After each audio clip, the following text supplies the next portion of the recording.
what ended up happening is I basically had a big anxiety attack. You can't check in. They made me fill out a health form. I ran into a bit of an issue.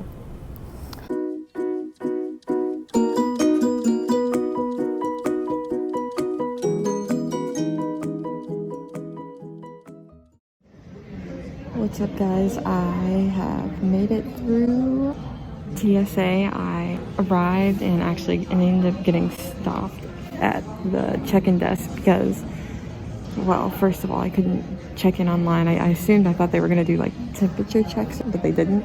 So when I got to the desk, he was like, "You can't check in." And I was like, "Oh, what do you mean I can't check in? That's not good." There's so many announcements going on. But yeah, when I first got here, I walked up to the counter and the guy said, it's saying that you can't check in. And I was like, what? Oh, that's really weird. Let me tell you, I have the paper, I have the decree that says that I can get into Italy. I was like, yeah, I have this decree that states that you can enter Italy.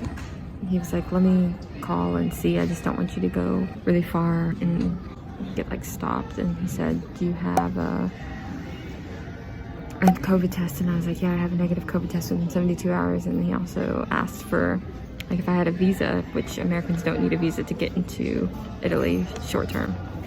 And he called, and then I was like trying to listen in on what he was saying. He finally let me through, and I weighed my luggage and packed it, and I went through TSA. I have so much stuff in my backpack. I had to take it all out and like put it right back in. And now I've just been waiting at the gate, and we're gonna board the flight really soon. It's pretty empty here, and I think the flight's gonna have like 15 people on it. So I'm going to Detroit, and then I'm going to Amsterdam, and then I'm going to Italy.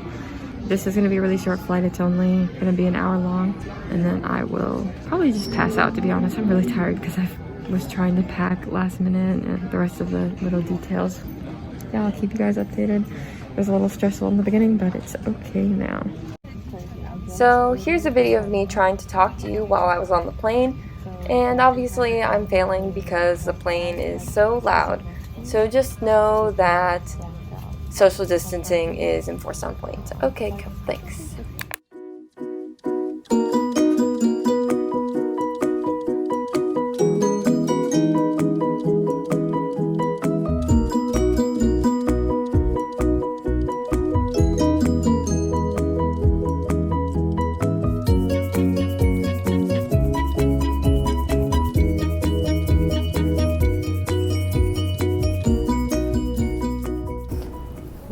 We have ran into a bit of an issue. I have lost my AirPod case holder that charges my AirPods now. Thank God I brought a backup wired headset, but this is what we're dealing with right now. I'm so upset that I lost them. Anyway, I'm in the Detroit airport. They have all the seats marked off, every other seat marked off, and it's like free safety, please allow extra space. I just went into a restaurant and sat down and ate because I figured that was kind of my best option. And they had social distancing everywhere. And now I'm just waiting for my flight for Amsterdam.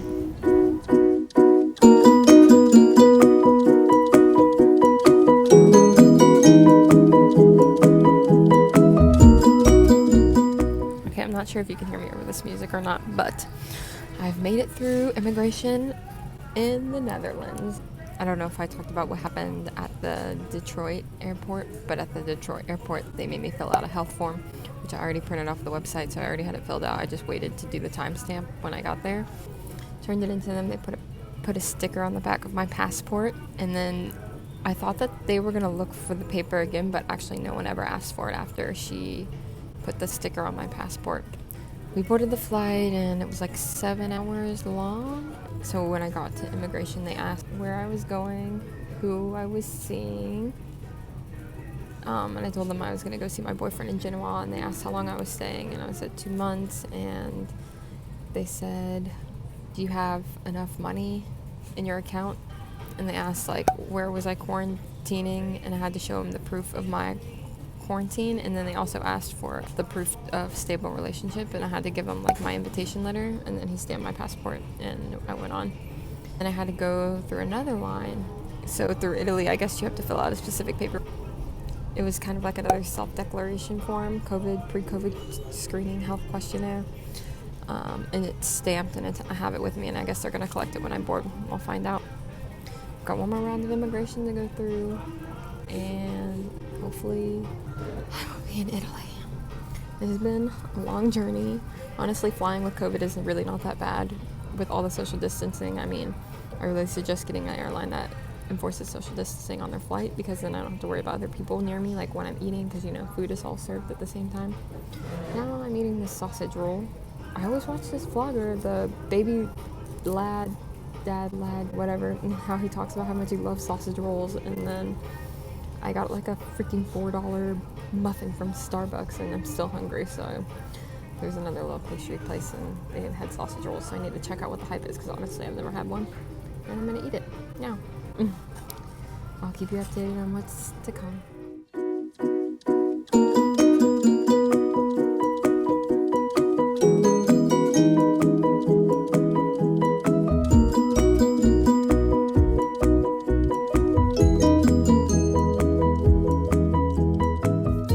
What's up, guys? Okay, so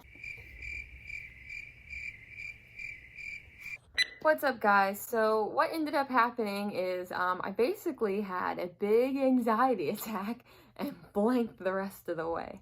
Actually, that's not true, but I guess I forgot to record what happened after, because I was really stressed out. I had a lot of paperwork in my hand. I was trying my best to get through immigration, and I just forgot to talk about it. After Amsterdam, I landed in Genoa, and the airport is super tiny. And we had to file into two different lines, one for, I believe, European citizens and one for non-European citizens. I gave them my self-declaration form, and they honestly didn't ask too many questions aside from where is your COVID test. And the guy in front of me actually has a rapid COVID test, and they said, no, this doesn't work. We need you to take another COVID test, and they had them on site. So he got pulled aside and had to take another rapid COVID test, which kind of doesn't make sense to me, but they denied his rapid one.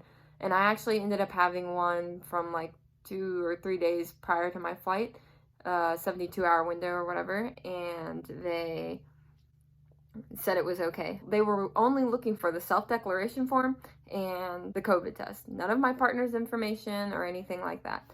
After that, I just waited for my boyfriend to come get me, and he picked me up from the airport, and we went to the Airbnb and stayed there.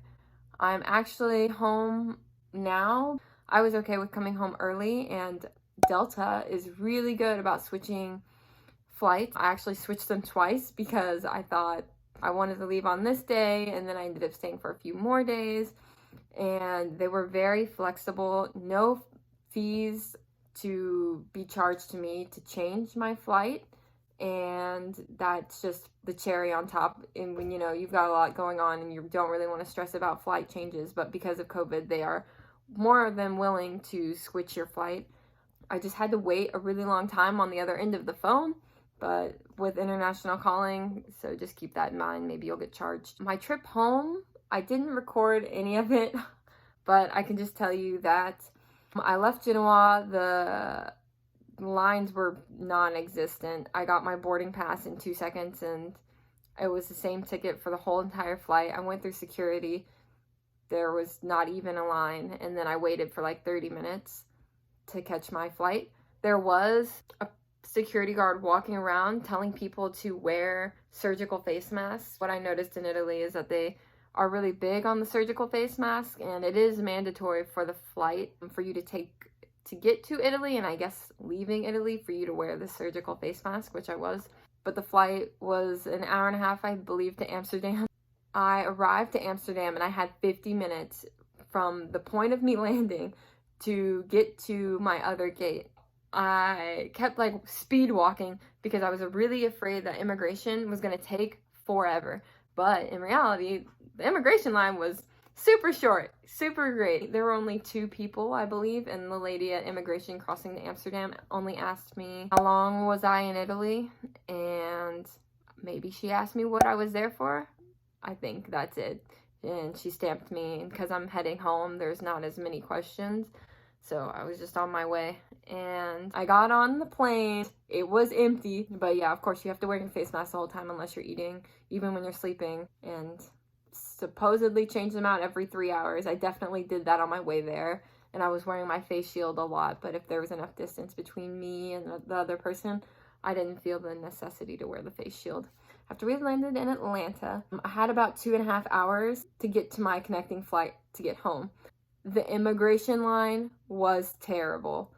It wasn't even a socially distant line. It took, I want to say, maybe an hour and 20 minutes to get through the whole immigration line, which is a really long time, especially if you have a connecting flight. I was kind of a little bit stressed trying to get through immigration. Even though I'm heading home, I don't know why I freak out every time when I have to meet with the customs person. You have to take your mask off and get a picture to enter the States. He was asking me, like, where did I come from? What was I doing there? And I was like, oh, came from Italy. I came to see my boyfriend. And he was like, oh, how's the COVID situation there?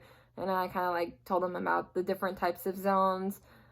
And I was like, yep, I just came home just right before Christmas. And he's like, well, and I'm glad you're home. Happy holidays or something like that. And then I kind of booked it because I knew I had to claim my luggage, went back and dropped it off with Delta, and then go right back through security. It took a little bit of time. And then also the Atlanta airport is huge. I needed to figure out where my gate was. I had to take a shuttle to the 4th different building. And then I was trying to find my gate because it split off into 2 ends. And then I had about 20 minutes until our flight boarded. We boarded the flight to get to my city, and this flight was actually quite packed. And I just kept my face shield on the whole time, even though it's one person to the seat, you know, you still have people in front of you and behind you, and I just didn't want to risk it. And even though I was super thirsty, I was like, whatever, I'm just gonna keep my mask on, my face shield on. I really don't want to get COVID while traveling because I took great precautions while I was in Italy to make sure I didn't get COVID. Or even prior to this, I still have yet to, knock on wood, have COVID. I'm just trying to avoid people on my flight there to Italy, in Italy, and on my way back home. And now I'm quarantining at my house. Hopefully all of this information was useful. I really loved my time in Italy. I know it's really hard to be away from your partner for such a long time. Like, I've been fighting this distance relationship forever. Like, we've been on and off distance and working together, not working together for like 2 years now. And now with COVID, we'll never know if we get to work again together. But I hope to go visit him again soon. I would ideally like to teach English online and fly back to Italy tomorrow. Thanks for watching my video. Like, subscribe. I'm going to start a sustainable channel soon. I'm trying to be more conscious of the environment, and I'm starting to reduce my waste. So if you're into that, you can watch my journey on that.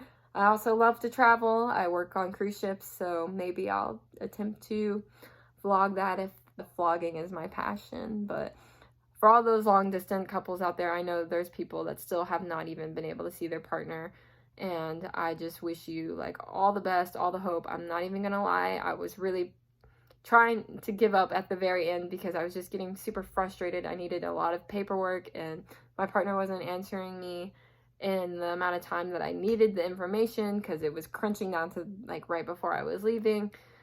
But we got it sorted, and honestly, I had the best time in Italy, and I wish I could go back. But here's to all the long distance lovers. I would love it if you left a comment on how you met, because I'm so curious how all these people from all over the world connected. Like, I met my partner on a cruise ship, but I would love to know how you guys have met from all these countries all over the world. I just think it's so cool. But anyway, thanks for watching. Bye.